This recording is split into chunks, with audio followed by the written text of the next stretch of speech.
इस वीडियो में हम पढ़ रहे हैं क्लास 9th के ज्योग्राफी के चैप्टर नंबर 3 को, जिसका नाम है ड्रेनेज, और यह है वीडियो नंबर 4। और इसके पहले 3 वीडियोस किए मैंने इस चैप्टर के ऊपर।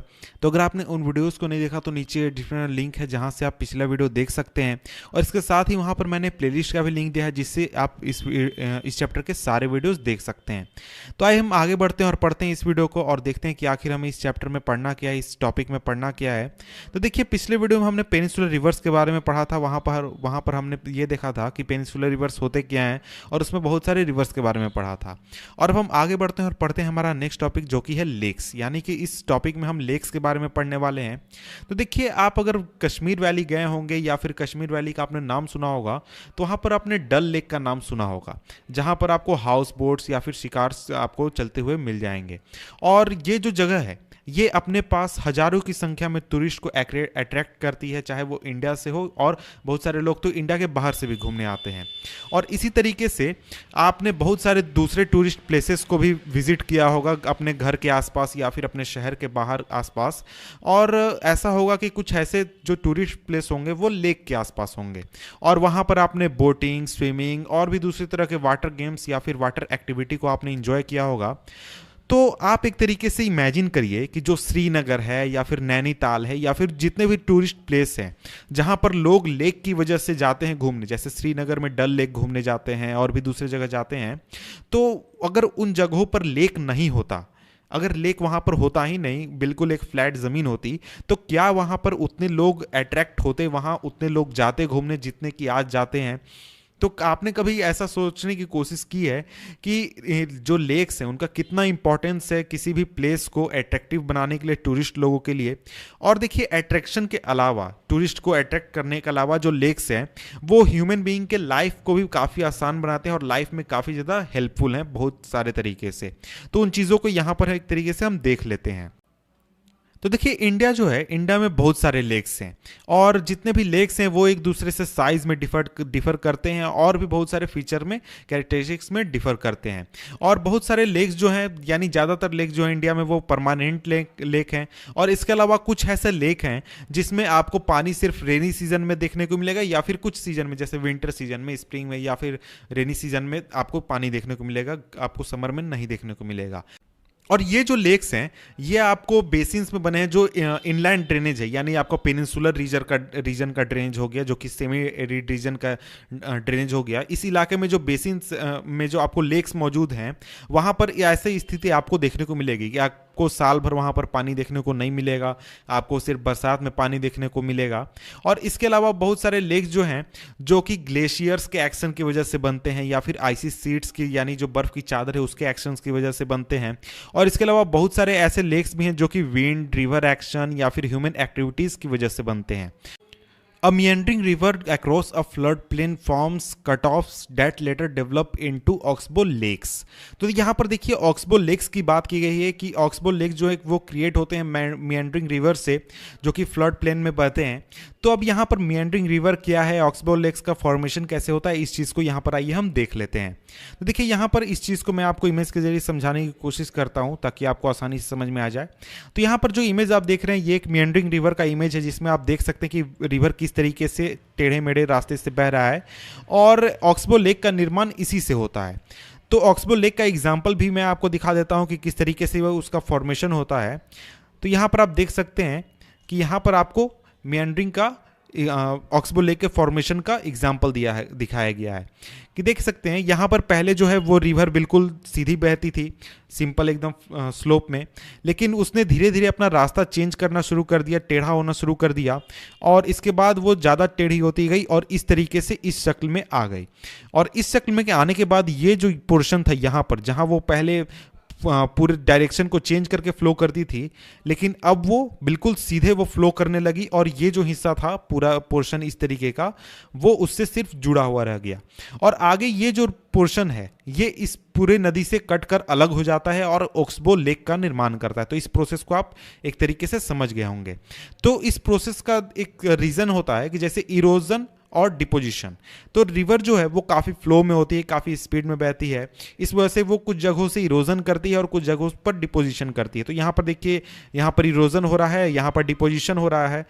यहाँ पर इरोजन हो रहा है और यहाँ पर डिपोजिशन हो रहा है। तो इस प्रोसेस को काफ़ी लंबे समय तक करने की वजह से ये जो पूरा प्रोसेस है ये ओक्सबो लेक का निर्माण करता है। तो मुझे लगता है कि इससे आप समझ गए कि आखिर ओक्सबो लेक का फॉर्मेशन कैसे होता है। तो अब हम आगे बढ़ते हैं। तो इसके बाद देखिए बताया गया कि जो स्पिट्स एंड बार जो हैं वो फॉर्म करते हैं लगून्स को कोस्टल एरियाज में, जैसे कि आपका चिल्का लेक हो गया, पुलिकट लेक हो गया और कोलेरू लेक हो गया। तो इनका फॉर्मेशन कैसे होता है इस चीज़ को भी हम यहाँ पर इमेज के जरिए समझने की कोशिश करते हैं। तो देखिए यहाँ पर आपको स्पिट और बार का इमेज दिखाया गया कि स्पिट कैसा है और बार कैसा है। तो देखिए स्पिट जो होता है वो एक तरीके से स्ट्रक्चर होता है समुद्र में, जो कि समुद्र के एक हिस्से को समुद्र से अलग कर देता है। और बार का स्ट्रक्चर देख सकते हैं यहाँ पर, बार आपको सही तरीके से दिख रहा होगा कि बार जो है वो एक सैंड का फॉर्मेशन होता है जो कि वाटर के एक हिस्से को पूरे समुद्र से काट कर बिल्कुल ही अलग कर देता है। तो इसका भी मैं आपको एग्जाम्पल दिखा देता हूँ। तो एग्जाम्पल में यहाँ पर आप देख सकते हैं स्पिट का एग्जाम्पल है, जिसमें कि ये जो हिस्सा है, ये पूरा रीजन, ये पहले इस तरीके से पूरा समुद्र से जुड़ा हुआ था।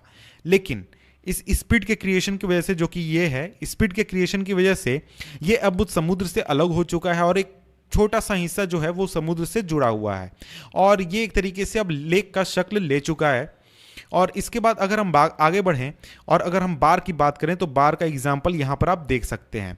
बार का एग्जाम्पल ये है कि देखिए ये जो पूरा हिस्सा है, ये रीजन, ये पहले समुद्र से जुड़ा हुआ था पूरी तरीके से, लेकिन यहाँ पर सैंड के जमा हो जाने की वजह से, बालू के जमा हो जाने की वजह से ये हिस्सा बिल्कुल ही अब कट कर अलग हो चुका है और लेक का शक्ल ले चुका है।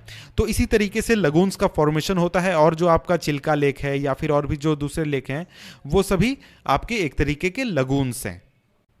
तो देखिए जो लेक्स होते हैं इनलैंड ड्रेनेज रीजन में, यानी कि जो आपके भीतरी इलाकों में जो कि समुद्र के किनारे नहीं हैं या फिर किसी भी वाटर सोर्स के नज़दीक नहीं हैं, वो सीजनल होते हैं। तो फॉर एग्जांपल आप सांभर लेक की बात करें राजस्थान में, जो कि एक तरीके का साल्ट वाटर लेक है और इसका जो वाटर है उसको यूज़ किया जाता है साल्ट को प्रोड्यूस करने में, और इसके अलावा आप इसके वाटर को पीने के लिए या फिर दूसरे सोर्सेज, दूसरे चीज़ों के लिए यूज़ नहीं कर सकते हैं। तो देखिए यहाँ पर बात की जाती है कि जो ज़्यादातर जो फ्रेश वाटर लेक्स हैं वो आपको हिमालयन रीजन में देखने को मिलेंगे और इनका जो ओरिजिन है वो ग्लेशियल ओरिजिन है, यानी कि इनको जो वाटर मिलता है ये हिमालय से मिलता है।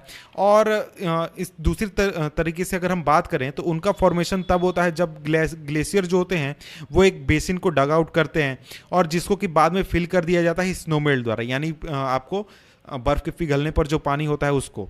फॉर एग्जांपल आपका जो वुलर लेक है जम्मू कश्मीर में, वो एक तरीके से टेक्टोनिक एक्टिविटी की वजह से बना है और वो इंडिया का लार्जेस्ट फ्रेश वाटर लेक है। और इसके बाद जो डल लेक है, भीमताल है, नैनीताल है, लोकतक है और जो बारापानी है, वो दूसरे जो इंपॉर्टेंट फ्रेश वाटर लेक हैं इंडिया के उसमें से कुछ हैं।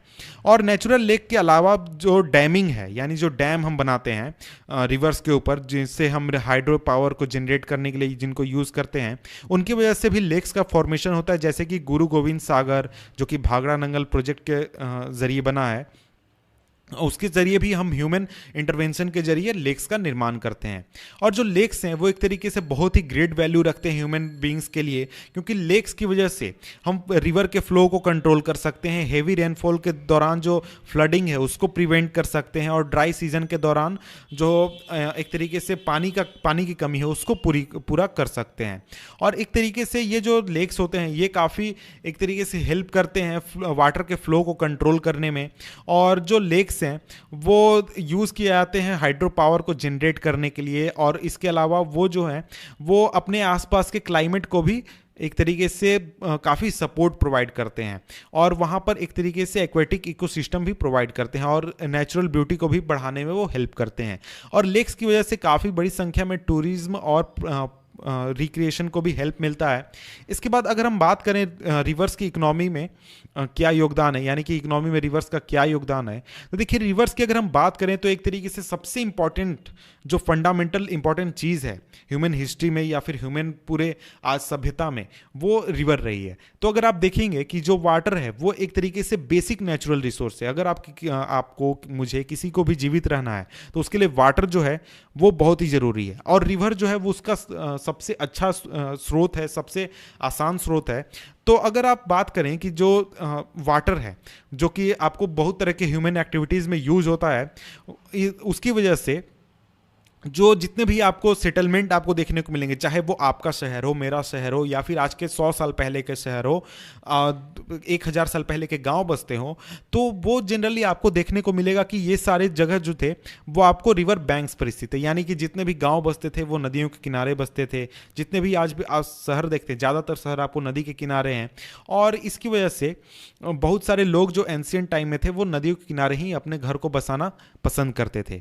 तो ये जो सेटलमेंट्स थे ये एक तरीके से अब बढ़ चुके हैं, काफ़ी बड़े सिटीज़ बन चुके हैं। और यहाँ पर आपको कहा जा रहा है कि आप सिटीज़ का लिस्ट बना सकते हैं अपने स्टेट में जो कि नदी के किनारे स्थित हैं।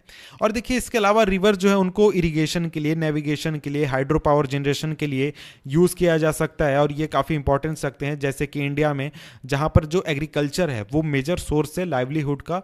और ये जो लाइवलीहुड है ये इंडिया के ज़्यादातर पॉपुलेशन इसी पर डिपेंडेंट है, एग्रीकल्चर के ऊपर।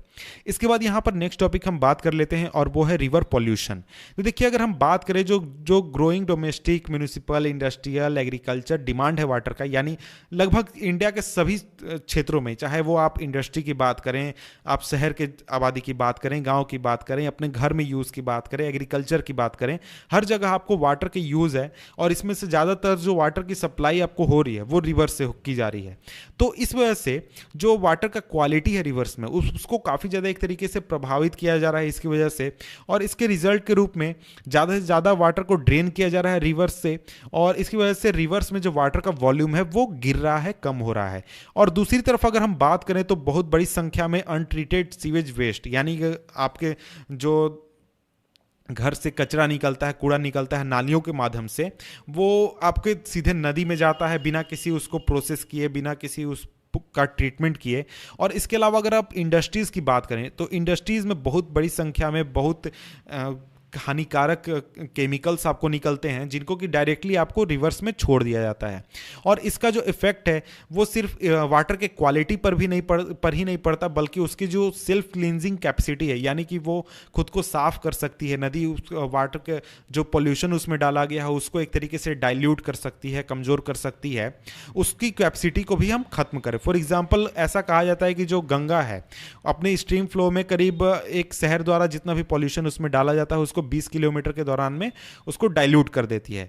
लेकिन जो अर्बनाइजेशन धीरे धीरे बढ़ रहा है और जो इंडस्ट्रियलाइजेशन धीरे धीरे बढ़ रहा है उसकी वजह से ये जो चीज़ है ये धीरे धीरे खत्म हो रही है और जो पॉल्यूशन लेवल है बहुत सारी नदियों में वो बढ़ रहा है।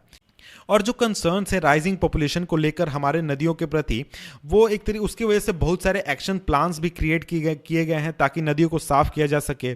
और आपने इस बहुत सारे प्लान सुने होंगे कि इस तरीके से नदी को साफ़ करना है, ये प्लान किया गया है। रिवर वाटर है उसको कम इफेक्ट करना है।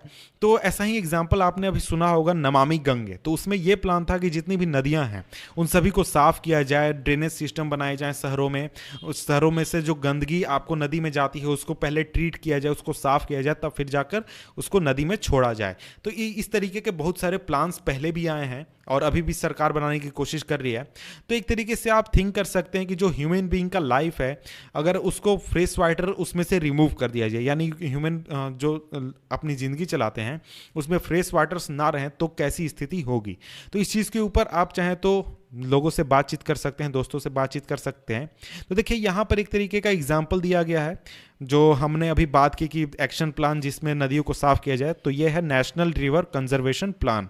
तो इसको आप चाहें तो खुद से पढ़ सकते हैं, मैं यहाँ पर नहीं बताने वाला हूँ। तो यहाँ पर ये जो हमारा चैप्टर है ये खत्म होता है। तो इसके बाद आपसे मिले हम नेक्स्ट चैप्टर के साथ नेक्स्ट वीडियो में, तब तक के लिए गुड बाय।